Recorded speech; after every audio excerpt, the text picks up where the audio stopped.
Yes, yes, yes. Welcome to another episode of Techniche Tips. I am your host, Joseph M. Smith, and this is an exciting time. I'm so glad to have you here.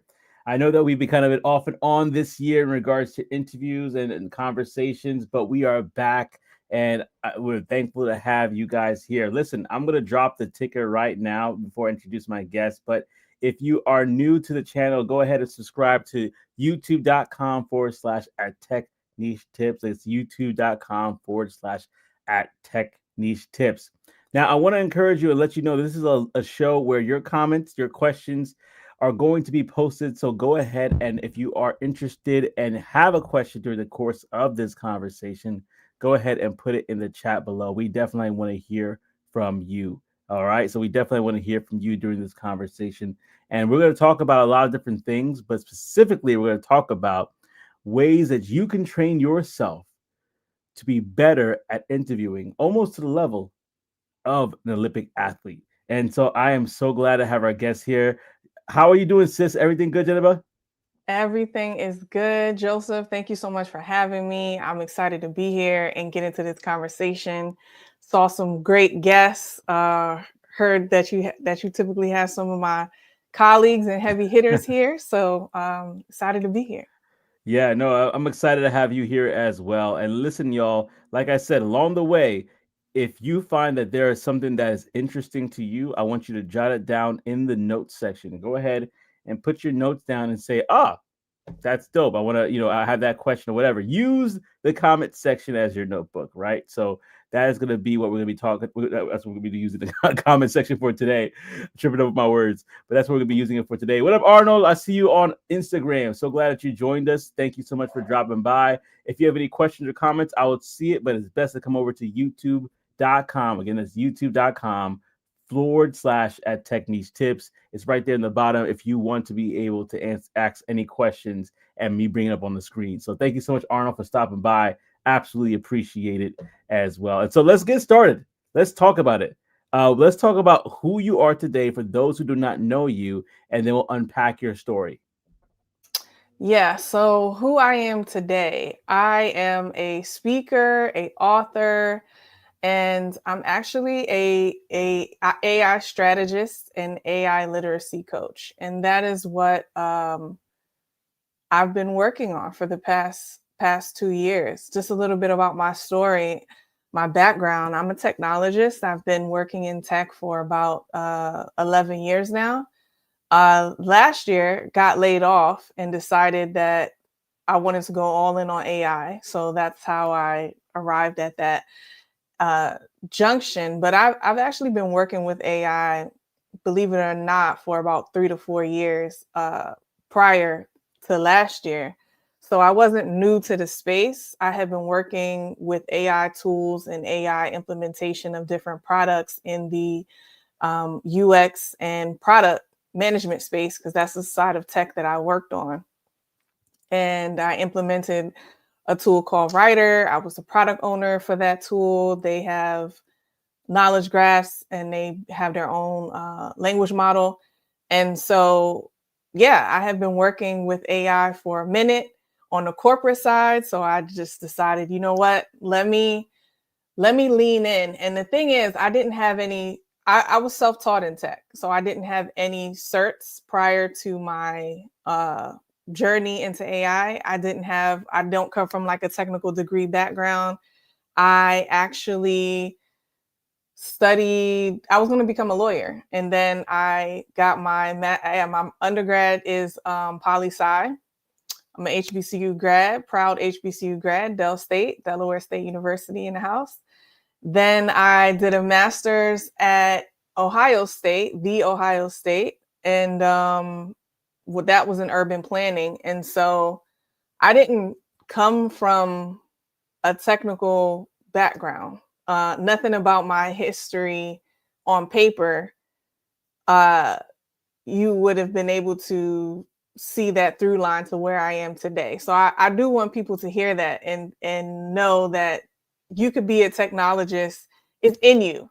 If you want to be that, or if you want to be an innovator, or you want to get into AI, whatever you want to do, it's in you. You don't have to like have that technical degree to walk in this space and have a seat at the table. And so, yeah, that's kind of my background and how I arrived at this space.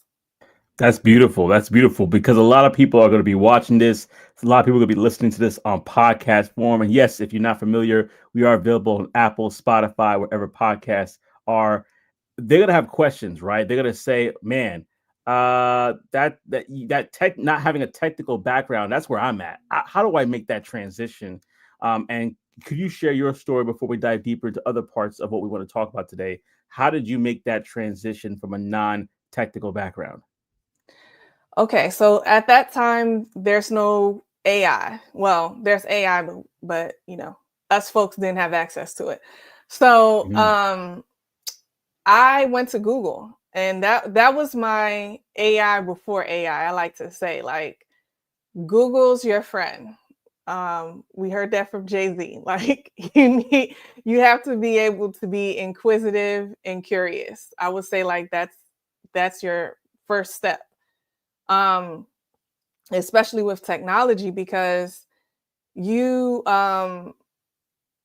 technology changes so fast. So if you're not curious and you're not inquisitive, you're not going to be able to keep up with what's going on in the industry. And so my transition literally was a Google search. I was, like I said, I had a poli-sci degree. I was going to law school, and then I was like, this is so dry. I cannot take it. Like, this is this is the most boring thing. Like, I'm not going to make it through law school. I know that. So let me just see where I can go now. This is like junior year of college, and I'm like, let me see what I can do, because I know, LSATs is here. We're doing, pre-law stuff. We're getting ready to do our applications for law school. And I was just like, I know this is the wrong path. So, and I know that I'm not going to be able to start over. Like, we're going into senior year. I have to just find what I'm going to do. I'm going to finish with this degree and just see where it can take me. And now later on, I figured out that that's called transferable skills. But at the time, I just was like, let me figure out what can be done. So I started Googling, like, what can you do with a poli-sci degree? Where can you work? Who's going to hire you? What options are there? So Google actually had some gems. I looked through those articles, looked through some of those lists, and I was getting nervous, y'all. I was like, there's not too much here outside of policy and law and government. And I was like, I don't know what to do. But then I saw technical writer, and I was like, that's it. Like, I know how to write. I know how to research. I've been doing that my whole life, even outside of school. Even Can we break that down for people who don't know? Technical writer, what is that? Yes. For people who don't know. So technical writer is actually in a lot of different industries, but what they do is kind of the same. Doesn't matter what industry it's in, which is something that I also took away from that Google search, is that it wasn't going to lock me into an industry. Technical writers are in health field. They're in technology. They're in construction. They're in oil and gas. They're in engineering. So it tends to typically be in like complex or information heavy fields, which happen to be some of the most best paying fields. So when I started off, I actually wasn't in tech at first. I started off in oil and gas because at that time, at the time this was happening, I was living in Houston. Right. So I was in oil and gas and engineering.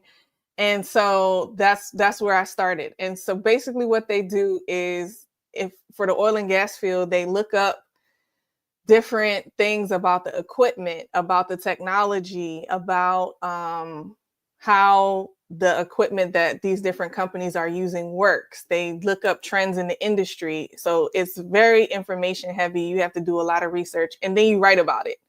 You might write a manual, you might write a paper, you might write articles, instructions, you might write,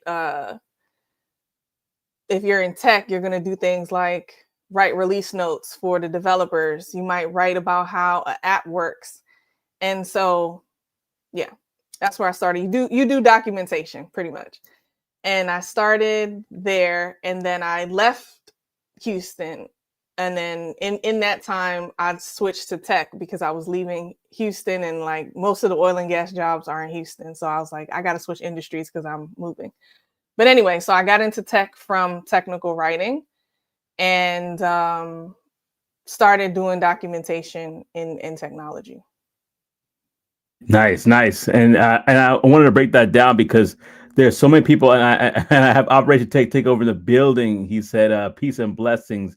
He also mentioned that I know she's going to drop some game, fire game, and also when you were talking about being a lawyer, he's like, you must be friends with Recruiter Cousin because that's almost a similar path that she took. And I said, "You Yeah, I spot know on." Recruiter Cousin. We were actually eating dinner together in DC. So I was Yep, like, yep. yep. so look at Yeah, that. it's funny. I think that's a big myth about tech is that Yeah. you need, and it's getting cleared up now. I feel like there's not as much uh misinformation around it, but previously it was very much computer science degree.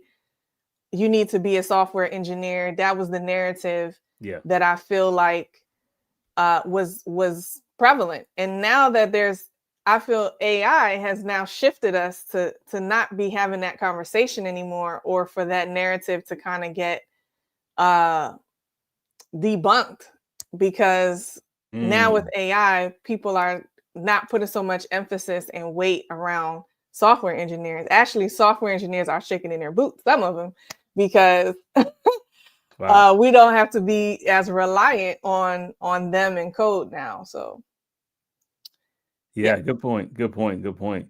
Yeah. So you were spot on there, OTTO. You were spot on in regards to that.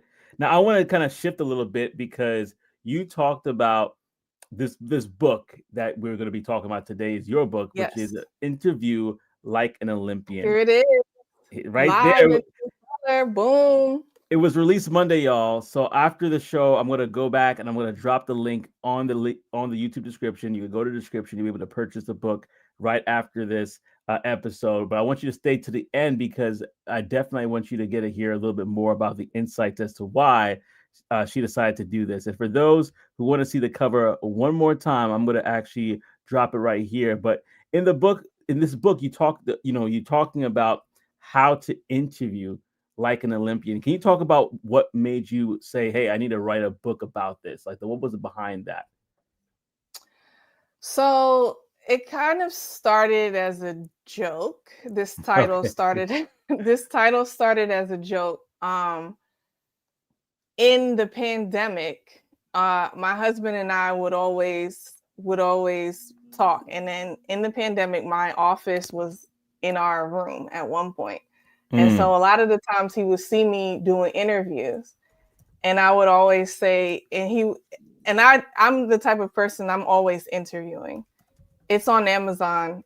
It will be on BNN soon, but it's not there yet. It's on Amazon. nice. Um, he would always come into the room when I would be interviewing. And I always say, I'm always interviewing. I got that question at one of my book talks like 2 weeks ago, where somebody said, what's the best time to interview? Always be interviewing, like always be closing, always be Yeah. interviewing. And Mm, so I was interviewing. I had a job, a stable, good job, but I was interviewing, and I was interviewing because I believe that interviewing is a skill, and I believe it's a skill that needs to be practiced. So if you only interview when you don't have a job, you're going to be out of practice. If you only interview when you're mm, looking for a new job, you're going to be out of practice. So I was interviewing just to brush up my skills. Not that I wanted that job, but just because I wanted to practice my skills. I wanted to hone my skills, master my skills. I wanted to see. Another reason why I always interview is because it gives you an opportunity to see what skills are on the market, where you might need to upskill, what these different skills are what the demand is, what the cost is.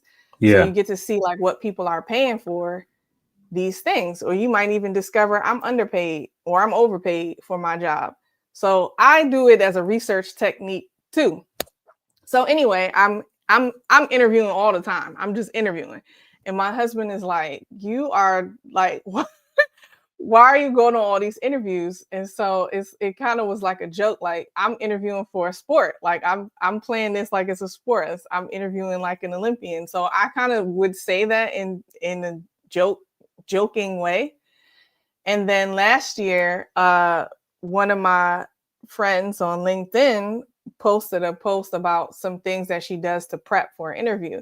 And I said in a post, these are the things that I do. And if you do this, you will be interviewing like an Olympian. And when I go into an interview, I have the mindset of an Olympian. So it kind of just started from there, me writing about it online, me talking to people. I am the friend that always helps people before their interview, coach with them, do mock interviews with them. People are always calling me for career related stuff or texting me.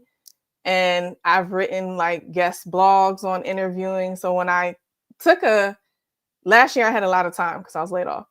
But when I took an inventory of like all these different things, and I would go back and look at different topics that people were aligning me with, or some of my different posts that got the most traction, they were typically about like interviewing, career, stuff like that. So I was like, okay, this is the book. Like I already have most of the book already. And now he's got to break it down, put it into a formula that people can digest, and boom, you're ready to go, Correct. right? Correct. Awesome stuff. And I wanted to dive in because people may not know. Like myself, I was looking through your LinkedIn, I was trying to search, but you actually do have an Olympic background. And so I want to talk about you, the athlete, and how you're able to basically have that bridge between you, the athlete, you, the Yeah. tech employee or worker, and that interview process, and how you would make those two worlds collide. Could you unpack that a little bit? Yeah, so I lean on sports psychology very heavily. I used a lot of sports psychology research to write this book. Um, and when I say that, I'm talking about the preparation, the mindset, the confidence that goes into being a world-class athlete or a successful athlete. And so what Joseph is mentioning is I was a dual sport athlete most of my life. I was a student athlete because my parents don't play. My parents are foreign born and what they don't play. So I was a Where are student they from? Wait, athlete. you gotta break that down. Born. Where are they from? My dad is from Sierra Leone, Oh and yeah. my mom is from Guyana. What? GT in the house. My father's from GT in the house. Yes, my parents. Both of my parents are from Guyana. Both of my parents. What? Yeah. My father from Essequibo. My mother. They're both there right now. They're both I there got right some now. Essequibo family, and of course with GT, we from the scheme. Yeah, man. We gotta talk about some good places, like some pepper pots So good pepper pot, in yes. DC or around here, man. We gotta talk about that offline. But go ahead. You were talking That about is that. Yeah. crazy. That is so wild. Yeah. Born and raised, both Wow. sides. Both sides. My mom's See, I knew you were good 112. people. I knew it. See, there's a kindred spirit here, a kindred spirit. But yeah, So, go ahead. yeah, they didn't play. So the student was definitely first before the athlete part. And so I always had to kind of maintain both, because then at the same time, they were like, well, you can't be out on the field or on the track embarrassing us either. So you had to Yeah, keep like your focus and your determinations in both sides. And so I have been in Junior Olympics. I've competed on that level.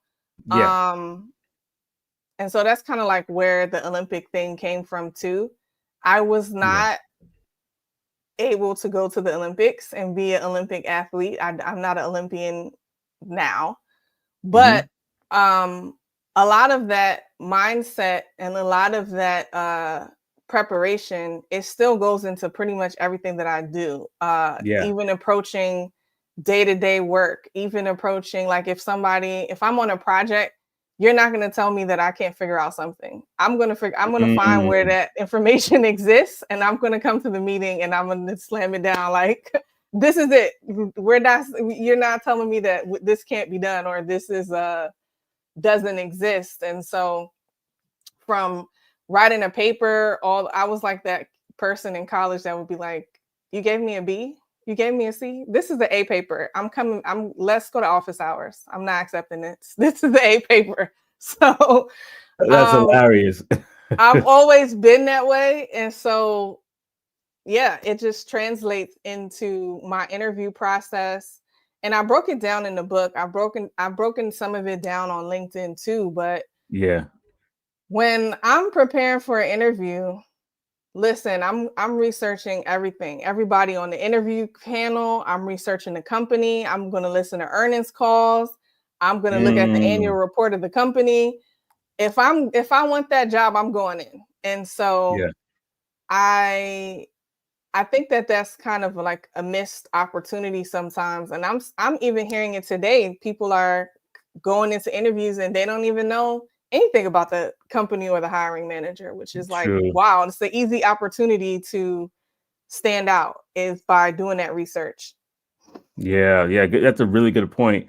And I'm in tech sales, so the number one thing that I would say, just to add to this conversation, is you want to personalize everything, no matter what it is, who you find. We have to do we have to do research, right? Deep research, and try to find out, okay, what is this person's whether they like a certain topic or they're on a podcast, like something that is relatable to them, and how that goes a far way to break the bonds of, oh, this is not just a regular conversation. This person actually come prepared. And it's funny, I actually interviewed Olympian on the channel as well. And just kind of having my interaction with that individual, with him, I was like, it's almost like a militaristic discipline that these Olympians have.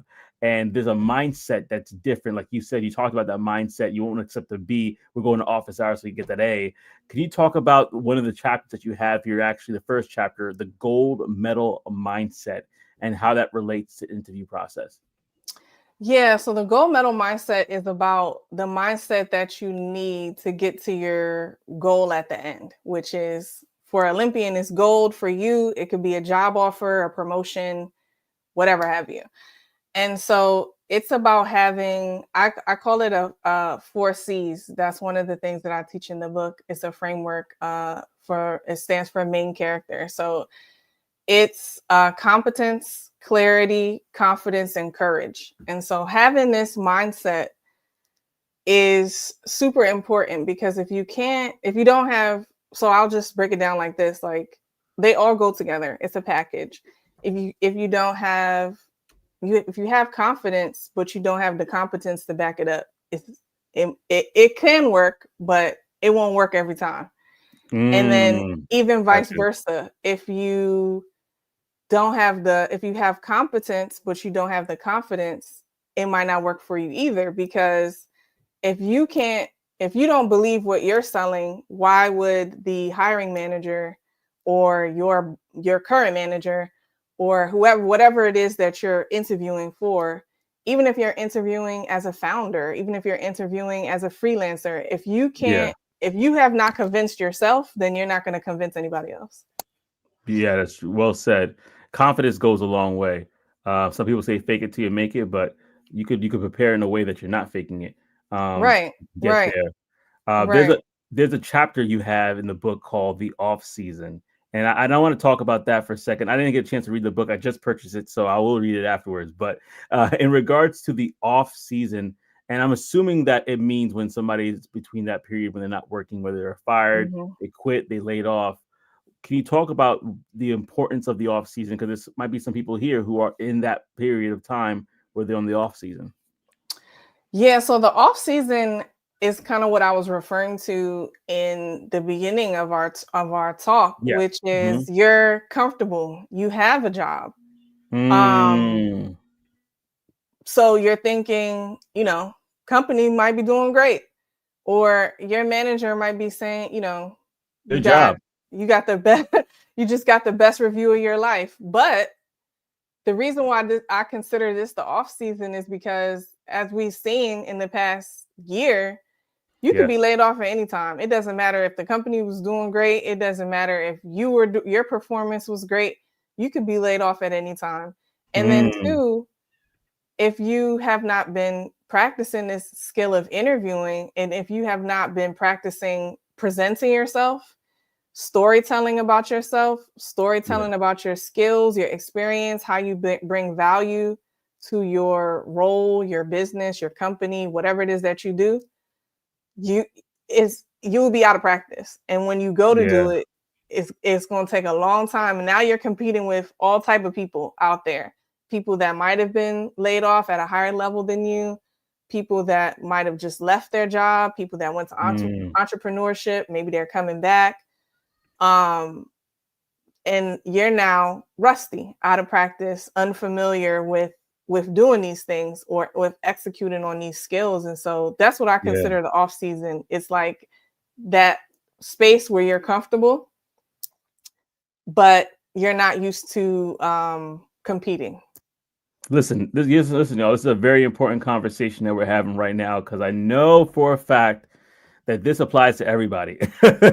This applies to the person that's just got a job, the person that is comfortable in the job, they're in the off season, and those that are looking to find a job. So listen, if you could do yourself a favor, and those go ahead and share this with others, because we need to get this conversation rolling in regards to letting people have more. Hey, what's up, Mitch? We got Mitch in the building. Good to see you, brother, as always.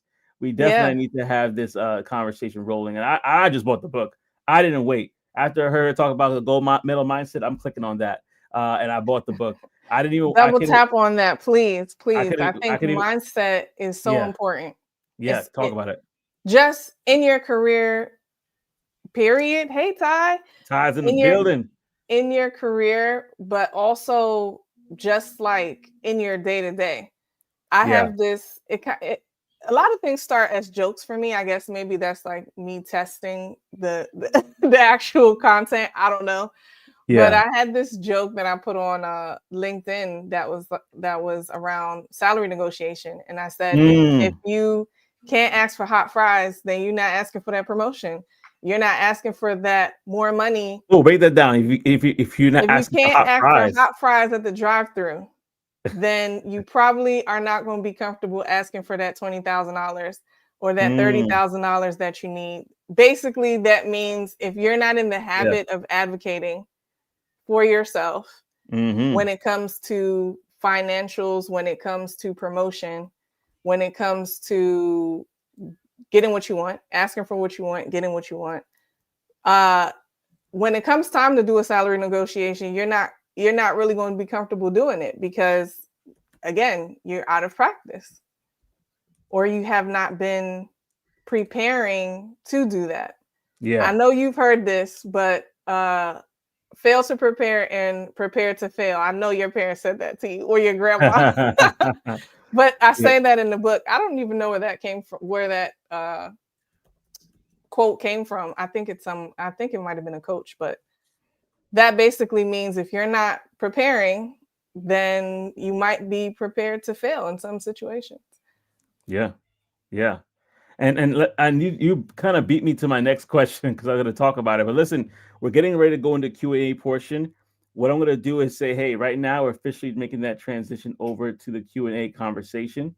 And what we're going to do now, though, is instead of just kind of, I'm going to wait for your questions, but I got a lot of questions for myself.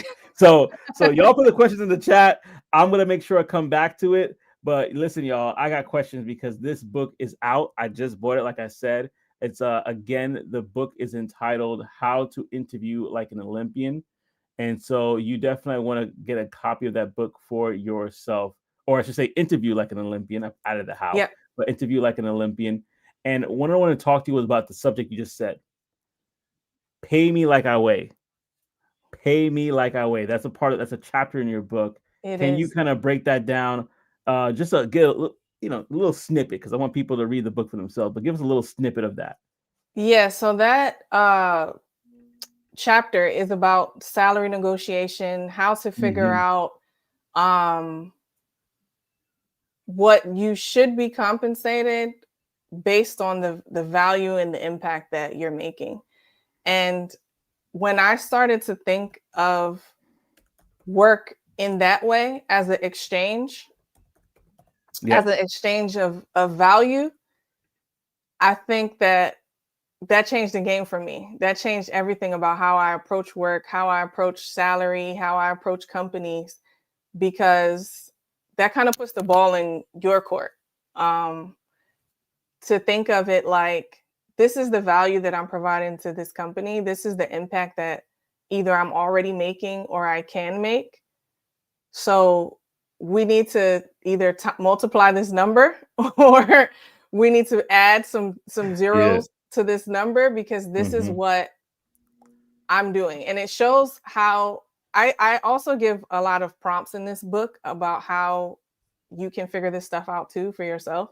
Mm. Um, these prompts can be used like journaling or with AI. I had AI in mind, of course, when I added some of these prompts into the book. Yeah. But I think I have like a formula for a unique value proposition in the book. If you don't not familiar what that means, it's kind of like a value statement. It's kind of like your positioning for what you do and how to put that into like a paragraph of what you do and how you add value and how you make an impact in with your work. Yeah. And I So think that, yeah, that's so important. yeah, I have a couple of those type of prompts in there. But yeah, so it's just figuring out how to approach negotiation, how you should be telling your stories, and how you should be adding quantifiable information into your stories when you are sharing your experiences in an interview or in conversation, how you should be tracking that. Um, yeah, so that's what that chapter is about. Nice, nice. And so, have you worked? I know people are drawn to your content, and I know I'm kind of putting on the spot there, but is there any particular story from anybody that you have been in contact with who said, "Man, your advice really changed it for me"? Where they're like, "Man, Yeah. yeah." Can you talk Uh, about that? yeah, so I spoke last year at Harvard at Hmm. their women's student conference. Hmm. And so one of the ladies that I met there, one of the students, she was one of the only Black students there. Of course, it's Harvard. And she's a computer she's a computer science student. Yeah. And you know, she just there was a lot of conversations that we had to have around confidence, comparison, all these Mm. kinds of things. Imposter And syndrome. we've Hmm. been imposter syndrome. A lot of that was going on because of her environment.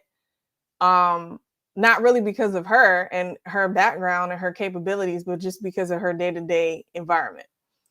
And so we worked together ever since that was like February. We worked together all year. She was one of the early readers of the book. I had like some beta readers that I brought together to give me feedback and stuff like that. And she actually just got her internship at Apple. And she was, I mean, that really just like, I was so happy. I was so proud of her because she started the year believing that she wasn't going to get an internship, that she wasn't going to be able to get a top internship. And she hadn't gotten one so far, and she was getting very worried, concerned. She was getting down, all that stuff, beating herself up. And to see that she, you know, she told me New Year's Day, actually, she texted me and she was saying she just landed her internship. She just got the offer letter and she used this Congrats. book and she used a lot of the techniques and tips, strategies that I teach in the book to land her internship. So that was like, yes, what a way to start my new year, because I was so happy for her. So proud of her. And even before you got a chance to sell the book, you were Yeah, ready. yeah. You were The book ready wasn't making even impact. out when she texted me that. So that was awesome. Wow, wow, that's a great testimony, y'all. So definitely go ahead, and if you have not purchased the book, there's so many different things that they talk about, that she talks about in this book. She's talking about the Olympic style interview prep. We're talking about sell your highlight reel, and that how important Yes. that is. So I could touch on that. That's one of my Yeah. favorite chapters. I'm glad that you mentioned that chapter. If anyone has any questions about what you've heard so far or any of the chapters we've been over, just let me know. But sell your highlight reel is about getting comfortable putting yourself out there and bragging on yourself. You know, athletes, we have highlights. When an Olympic or when an athlete period, especially one that's making this jump from high school to college, they always will have a highlight reel. Or if you're going from college to pro, you're always going to have a tape where you are selling your best work, basically trying to get somebody to sign you, or give you a scholarship or give you a contract. And so it is the same when we are interviewing. It is the same when we are trying to position ourselves for something that we want. You got to have receipts. That's what I call them. You got to have receipts. You got to have things that you can pull up and share to prove your capabilities, to sell your capabilities, to sell your experience. You got to have receipts. And so I teach in that chapter how to put together a portfolio of these receipts. What kind of receipts should you have in there? Yeah. Yeah, and how you should be telling that story about yourself so that you can convince the person on the other side, like, you are the one, you're the only choice for this role, opportunity, whatever have you. Yeah, I think that's something that cannot be said enough. Like, and I think what happens is sometimes we minimize the things that we do. Yes, I have this 100%. one. I have this one story where I can remember from, this was years ago, where I basically created a process that saved time for the company. Where I won't go into the details, but let's just say that the process that was there before ended, and I was interning. I wasn't even like, I was not even interning. I was a temp. I was working a temp job, and the process before was not one that was efficient. And I just found my own way of doing it because I'm like, this doesn't make sense. There has to be a better way. So I figured out a way to do it that was a bit faster, and it was called the Joe's method, whatever. And so Oh, I like that. yeah, and so I mean, I didn't call it that. My boss did. So my supervisor at the time. And what happened was they let me go from that temp position, and about a year and a half years later, that part of the company got bought up by another company, and they reached out back to me, and they hired me again on because they that my receipts were very loud in that regard. That I Yep. was always trying to find ways to save money. I was always trying to find ways to like save time for myself, but in doing so, it impacted the business. And if you could keep those receipts, even the times when you're called on to do leadership stuff, like lead us for us a sales enablement thing, you go write that down. That shows, it may not be necessarily the impact on the day-to-day job, but it's more or less the impact on the culture. It shows leadership. So these different things, you never know what it could be. And shout out to Cagebird HR. I know Taya here. Cagebird HR. They actually have an app called Work Receipts where you can Yes. literally I've jot been wanting down. I've been Yeah, wanting to test that. me too. And I'm going to be testing it soon. But it's I great need to because test work receipts. yeah, definitely. And let me know how your experience was. Definitely test it out because it's not just about work receipts and what you've done, but also HR stuff as well. Like, this situation happened XYZ day. This was what the conversation was. I'm writing it down because Yep. how important is that aspect of it as well once you get into the job? Because you talk about the comfort zone, which I don't know if I want to give people too much stuff because you got the whole book, but you talk about the comfort zone, and I know that sometimes being in the comfort zone, a lot of these things could last a lot. We could relax on a lot of these Yep. processes and these different sort of tactics and these different sort of mindsets even sometimes. And it's Yeah. important not to let that ball drop. Yeah. Yeah. I don't know if it's just being in the early days of tech Yeah. and being like the only black woman or being whatever, but like I just have a tendency to have to always take these things down and always be conscious of or aware Mm. of these happenings, because you just never know when you're going to need it. Not even like you're saying, not even to get in a role or money or position or promotion, but uh in regards to your own personal brand, or in regards to a HR situation that you don't know what that when that can come up. So Yeah, no, absolutely. You don't know. You don't know. Well, listen, y'all, I'm going to digress because I know I could talk and talk, but I want to make sure that we hear from you. So if you have any questions that you want to ask right now, go ahead and put it in the chat, and we will try our best to answer those questions. It could be about the interview process. It could be about what things that you may have questions about yourself personally. And if you want, I'm going to drop the call in link as well, so you can call into the show and share your thoughts as well. So if you are interested, go ahead and click that link that I'm about to drop, and you'll be able to ask your questions directly. You don't have to show your face, but you can ask those questions directly and be able to see what we have. But like always, y'all, like I say, if the questions don't flow, we gotta go. So yeah. if you have no questions, y'all, I'm gonna cut the interview short, give time back to my guest for her day. But I want to make sure first and foremost that I give you the opportunity. So if you have any questions, feel free to put them in the chat now. So let me go back to something and unpack this a little bit, because we talked about the comfort zone a little bit. We talked about the off season. Sorry, let me rephrase that. We talked about the off season because I want to be specific about this.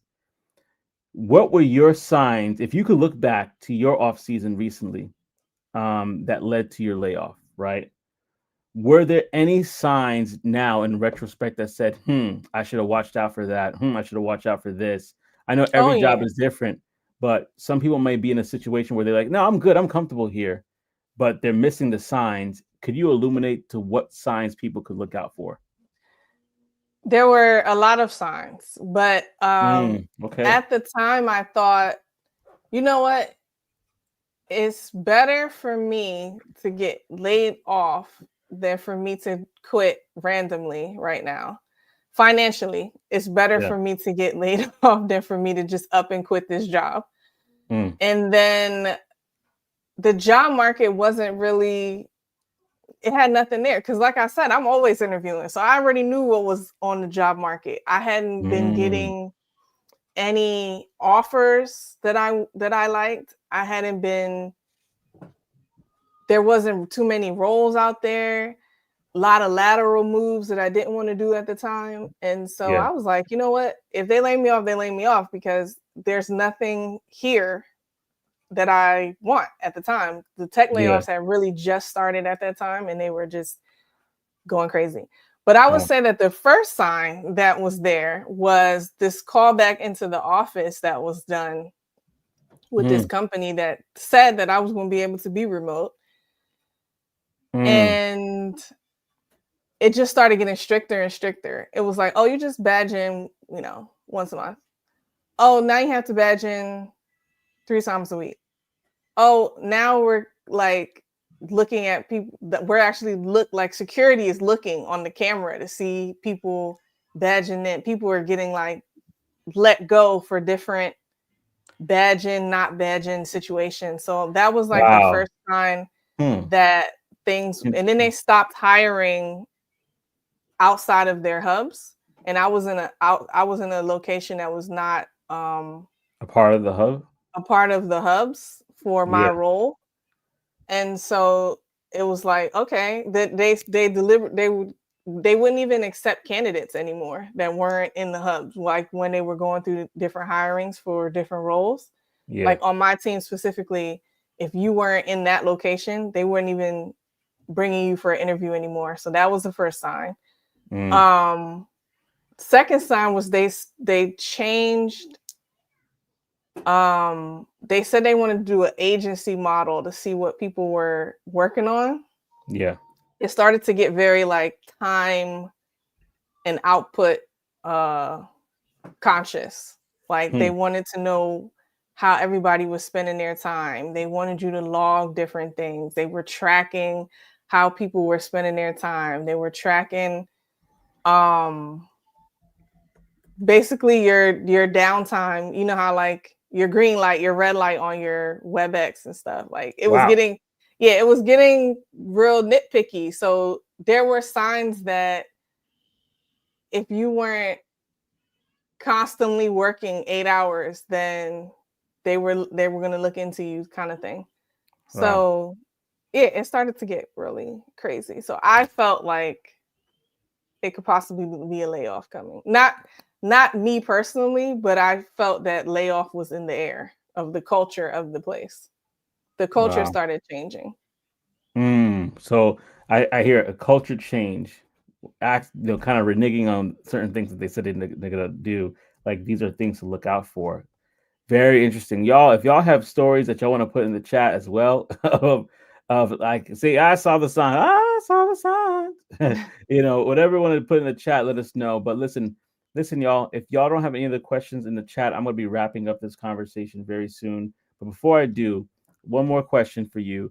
If there's anything you want to leave with your guests today, based off of your book, based off of your work experience, that you say, if there's one piece of advice, one tidbit that you want to leave with the audience, what would that be?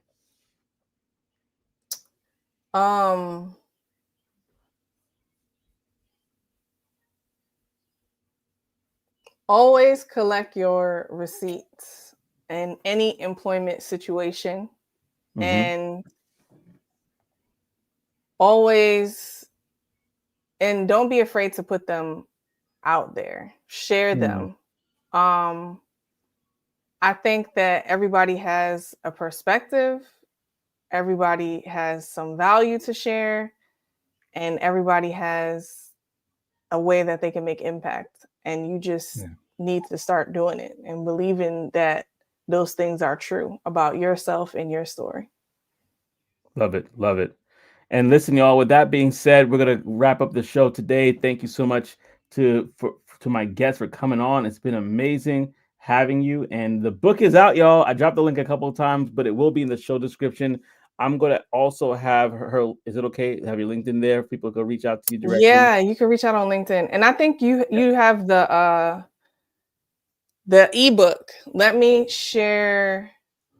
Well, I'll share it with you, and then you can share it in the show notes. The actual physical book that I had here today, the link for that paperback book. We can share that link as well. Perfect. I could grab that as well. So yeah, I'll put that in the show descriptions, y'all, so y'all can get a chance to look at it. And if there's any value that you found in this, anything that you said, I know somebody needs to listen to this, go ahead and comment. Well, you commented already, but like and share with others. Tech Coach Ralph in the building. Go ahead. Thank you, Tech Coach Ralph. Yeah. Let's connect on LinkedIn. Yeah, go to youtube.com/Tech Coach Ralph to check out his channel. He says, thanks for the info and the time and a lot of value shared, he said. A lot of value shared. So definitely appreciate you stopping by because we need these reminders. We need these insights sometimes to say, hey, got to step in my game because you never know when your time will be. You really don't. And and with that being said, go ahead, if you have not already, go ahead and like the channel, subscribe. And until next time, like I always say, I hope to see you on the other side. So take care, family. God bless and enjoy the rest of your weekend. Thank you. What if your story can change the lives of others? My name is Joseph M. Smith, and I'm the host and founder of Techniche Tips,